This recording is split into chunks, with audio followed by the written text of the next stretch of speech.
Hey everyone, happy Wednesday, hump day off the real sports with Bert Beiswanger. I hope you're getting a leg up on the week.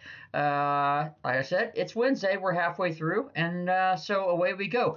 It is also opening week for Indy 500 practice. Just had the Grand Prix last week. Pretty good race for the Grand Prix. No excuses for me not to be out there. 72 degrees, skies as blue as blue. Um, Perfect day for a race and a day at the Indianapolis Motor Speedway. But I didn't go. Watched from the back porch. Still fun. But now we go into Indy 500 mode. So practice started yesterday and goes through the week. And we've got the qualifying. Announced a new qualifying procedure.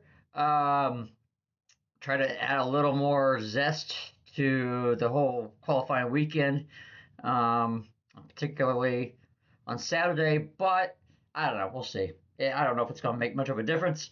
Um, they've had to tinker or half tinkered with the qualifying format quite a bit over the years, given this, that, and the other reason. And with no bumping this year, only 33 cars. That kind of stinks, but I get it. I'm upset that Colton Herta is not running for Andretti. They had a car reserved for him, but he's got some Formula 2 F2 commitments that have come up and are in the way of that. So he cannot do the 500. Thus, Andretti withdrew the entry. That was disappointing to me. I I wanted Andretti to keep that entry and put someone else in the car. Would have liked to seen Colton Herta, but we don't. So we get Catherine Legg in place of Colton Herta, and I just nothing against Catherine, but I mean she doesn't race much anymore, and she's got the money, she's got the sponsorship, and that's what it takes. So she's going to be racing for Foyt, AJ Foyt Racing. But beyond that, there isn't really a storyline this year either.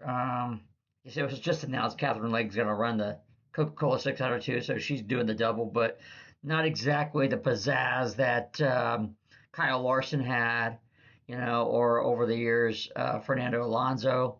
So we don't have that. We don't have the bumping. The field's fine. I mean, you'll it's not going to be. I mean, you'll hear people say how deep the field is. I don't know.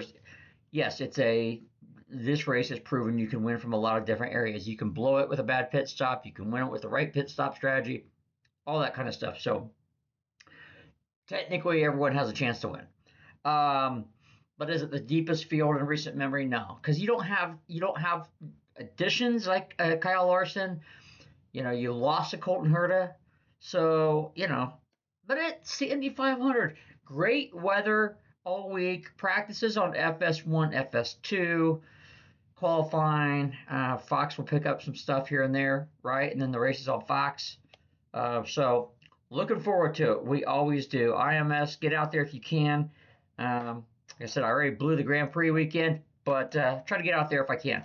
All right, Pacers. Well, I'm getting creamed by some people like I'm like I didn't bring this up when the trade happened, but the Pacers did not protect their draft pick for this year. All right. So when they traded for Zubac, because they needed a big guy, but more on that in a little bit, they gave up Benedict Mathern. All right. Who was your third leading scorer the last couple of years, by the way? Not this past year, but I mean the year they went to the Eastern Conference Finals and lost to Boston, although he got hurt that season. He was playing phenomenal. People forget that. Um, and I think they have a chance to win that series if they have Mathern. That would have been a great Mathern series. And then they go to the finals last year. So he was in a contract year. I believe a restricted free agents. The Pacers could have matched, but they would have had to go into the luxury tax. So you lose Mathern, who you just drafted 4 years ago, with a sixth pick in the draft. You traded a first rounder this year and didn't protect it 5 through 9, and then you traded an unprotected pick in 2029 for Zubac. That is way too much to give up, and I don't know why you're not allowed to criticize the deal. Listen, Chad Buchanan and Kevin Pritchard are that's about the best front office pound for pound in the business. I mean, one of them. But they pull levers and strings, and they gotta make the Pacers competitive without going into luxury tax because we're not a luxury tax market. We're just that franchise has never gone into the luxury tax. I think they would have if Tyrese Halliburton didn't get hurt, but he did get hurt, and so they felt no need to go into the luxury tax with Miles Turner. So they looked at the draft and said, "Look, this is what it's going to take to get Zubac from the Clippers. We definitely have 4 players that we say are that we consider game changers. We want to protect that, and then after that, let's let the ping pong balls fall where they may." Well, of course, predictably, as I said, there's no way because the Pacers, nothing ever good happens. I mean, Pacers make their own luck, but they got a lot of bad luck. I mean, major injuries that derail a good era, the draft. So, there's frustrations from 2 points. One, this is what is considered by people who know better than me a really historically good draft. Now, the results will be the history, right? But people act like there's only 4 players in this draft. That's not true. And if you look at the NBA, I mean, the best players, really good players, role players, you name it, the Benedict Mathurin, your third leading scorer type players, they come from everywhere. They come from everywhere. So, the Pacers, after their worst season in franchise history, man, that draft pick could really have bridged the future. It would have helped now because again, you don't have Mathurin, so you got to replace him with somebody, right? You need another big time player, and then that kind of takes a window from 2 years to 6 years. Well, now we're in a 2-year window, and that's it. And by the way, when they get to 2029, I know no one cares about 2029. God knows what could happen to make that pick what it will be. I don't know. Well, I just it stinks that they lost the pick just through the lottery the way they did. I mean, this team has been through so much, so many injuries, and yeah, of course, this is the year the Pacers are the team that Adam Silver and the NBA decided to come down on and make an example of tanking. I mean, my God, Pacers don't tank. They never tank, but they were in a situation they were in with all the injuries this year, and look, they just lost a championship because their franchise player got hurt in the second quarter of that game, which then in turn derailed the next season. So they've been through a lot. But the ping pong balls never fall their way, right? The Clippers, here's the Clippers, which may have committed the biggest salary cap fraud in the history of the game. They're being investigated. It's a complicated process, the NBA says. Not really. But here, they get rewarded. So here they are getting investigated for salary cap dealings, financial dealings, paying Kawhi Leonard under the table, over the table, whatever, around the table. Buckets of cash doing third-party deals and essentially circumventing the salary cap. And they get rewarded. And then, of course, you got the Bulls. The draft was hosted in Chicago. Bulls finished top 4. Why? Of course they would. Anyway, it's a bad deal. It stinks because if Pacers were in that top 4, man, what a change. But again, I don't like not protecting it at all because I think there's going to be really, really good players, impactful players that come after that. So, Keaton Wagner, you wouldn't take him from Illinois, 6'6" winger? It's that I would take that all day. They need that. They need to replace Mathurin, and they need a young talent. Now they don't have that.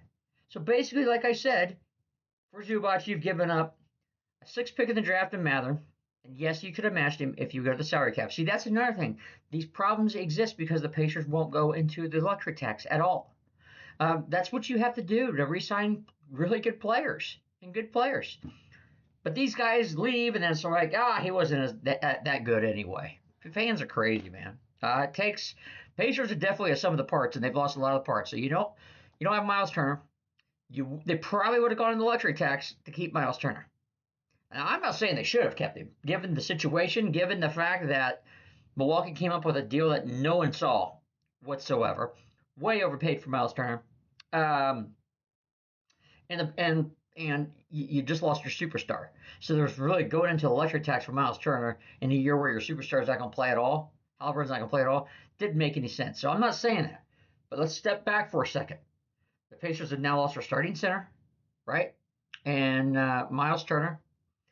They lost Benedict Mathurin, who could be your leading scorer on any given night, your main scoring threat off the bench. Could have been a starter if he needed to be, and he will be somewhere else because they'll figure out how to use him. You don't have your number 5 pick, so you don't have your, like I said, Wagner, Darius Acuff from Arkansas, you name it. You don't have an impactful player there, and you're not going to have your 2029 first round pick. All for Zubac. They got to figure something out. These guys typically do, but you step back and look. And I was critical of this from day one. I just had a friend said, he goes, I'll give you credit. You've been talking about this from day one. And so now people are hating on me. I don't care. I'm right. It's too much. For a 29-year-old center, he's good. He's good. He's not even an all-star. I mean, I don't know. And there's a lot of they had to have a big man. I get it. Teams have big men. There's also teams that have figured out how to win without impactful big men. Or if they needed one, they just went out and got it. Like Hartenstein. OKC, they just went out and signed him. But you can't. It's I don't know, man. And we got to figure out if Halliburton's even going to be Halliburton this year. We don't know. We'll see. All right. Preakness weekend. Another disappointing Preakness. No Derby winner. I don't blame them for not sending the Derby winner, Golden Tempo, but they got to figure something out. I like the Preakness. It's not important to the big time horses and their trainers and their ownership groups and, connections. It's just not. It's not in the best interest to run 2 weeks back. I don't blame them for that. Rest up, run the Belmont. The Belmont's the big deal. Last year, the Belmont will be in Saratoga. This year, by the way, the Preakness is not in Pimlico. That's getting remodeled, so it's at Laurel Park. The Belmont Stakes is upstate in Saratoga, not in Belmont Park. That's going to reopen in the fall. Anyway, we'll get through this leg. It was a good Derby. I lost, but it was still a good Derby. I thought I had it won with Renegade, but didn't happen. So anyway, all right, PGA Championship.